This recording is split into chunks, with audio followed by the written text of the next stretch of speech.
Estes fatos sobre o Corinthians, você deve saber.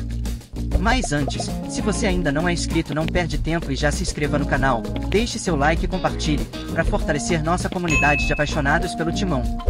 O Corinthians recebeu seu nome em homenagem ao Corinthians FC, um time de futebol inglês que havia realizado uma excursão pelo Brasil. Contudo, nem todos ficaram satisfeitos com a escolha do nome. Algumas pessoas preferiam que o clube fosse batizado em homenagem a algum brasileiro famoso, como Santos Dumont ou Carlos Gomes. O Corinthians teve sua origem em um grupo de trabalhadores humildes, sendo fundado em 1º de setembro de 1910. O primeiro presidente da equipe era um alfaiate. Os próprios jogadores contribuíram na construção do campo onde a equipe realizaria seus amistosos. Essa história reflete o espírito colaborativo e a dedicação dos fundadores do clube. O mascote do Corinthians, conhecido como Mosqueteiro, teve origem em uma crônica publicada no jornal A Gazeta Esportiva após um amistoso contra o Barracas, da Argentina. O texto comparava a garra e a determinação dos jogadores corintianos com os Três Mosqueteiros, famosa obra de Alexandre Dumas.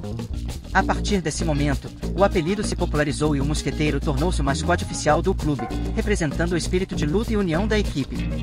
Durante os primeiros 4 anos de sua história, o Corinthians não possuía um escudo oficial. Somente em 1914, o clube adotou seu primeiro escudo, que foi devidamente desenhado e estabelecido como símbolo da equipe. Desde então, o escudo tem sido uma representação icônica e identificável do Corinthians ao longo dos anos. No início, os uniformes do Corinthians eram na cor creme. Entretanto, essa tonalidade apresentava o problema de desbotar rapidamente após as lavagens, e devido à falta de recursos financeiros para repor o tecido, o clube optou por adotar o branco como a cor oficial de seus uniformes. Desde então, o branco se tornou a característica marcante dos trajes do Corinthians ao longo de sua história.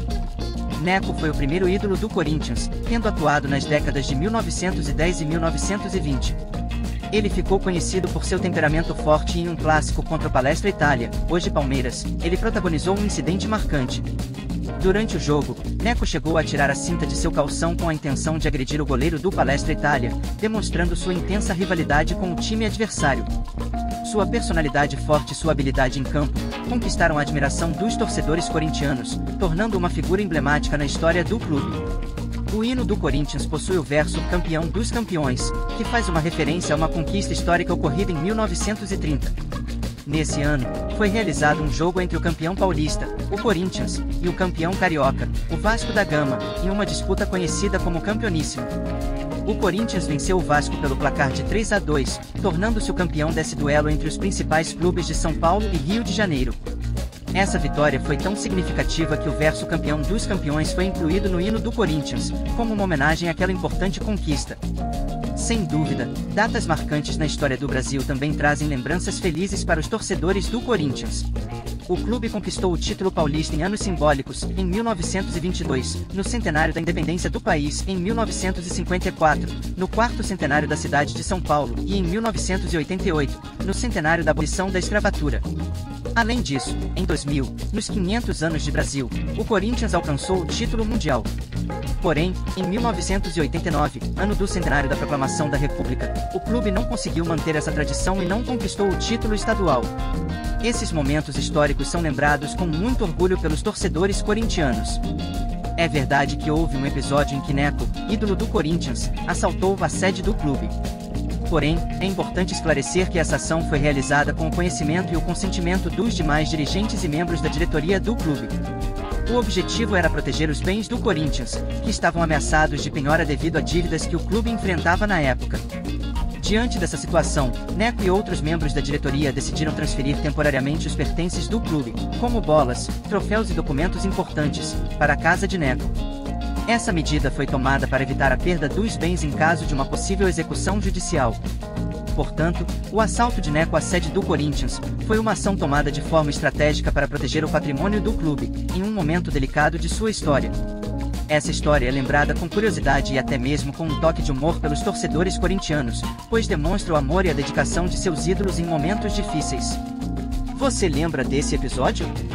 Diga aí! Luizinho foi outro craque que marcou história no Corinthians.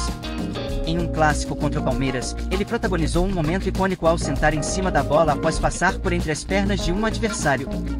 Seu apelido, Pequeno Polegar, refletia sua baixa estatura, mas sua habilidade no futebol era impressionante. Vicente Mateus foi um dos mais importantes presidentes do Corinthians, ocupando o cargo por impressionantes 18 anos, de 1959 a 1991. Ele ficou conhecido por suas frases marcantes, como: "O Sócrates é invendável e imprestável, essa é uma faca de dois legumes e comigo ou semigo o Corinthians será campeão."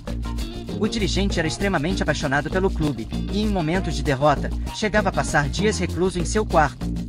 Sua personalidade folclórica o tornou uma figura emblemática na história do Corinthians.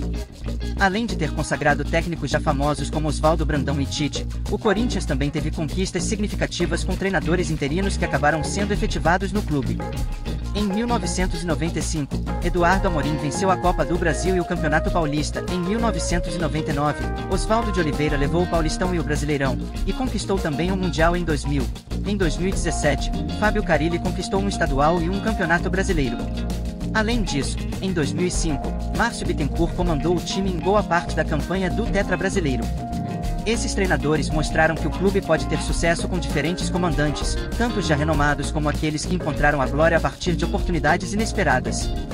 Nos últimos 20 anos, o Corinthians viu 4 de seus técnicos serem convocados para assumir o comando da seleção brasileira: Vanderlei Luxemburgo em 1998, Carlos Alberto Parreira em 2002, Mano Menezes em 2010 e Tite em 2016. Curiosamente, após suas saídas, todos foram substituídos por treinadores que não obtiveram sucesso e tiveram passagens curtas no cargo: Evaristo de Macedo, Geninho, Adilson Batista e Cristóvão Borges, respectivamente. Essas mudanças mostram que, embora o Corinthians tenha sido capaz de fornecer treinadores talentosos para a seleção, nem sempre os substitutos conseguiram manter o mesmo nível de desempenho e resultados. O Corinthians foi o primeiro campeão da Copa do Mundo de Clubes da FIFA. Em 2000, jogando na condição de campeão nacional do país sede, o Timão derrotou o Vasco no Maracanã nos pênaltis e levou o título. Espero que esteja gostando desse conteúdo. Até mais!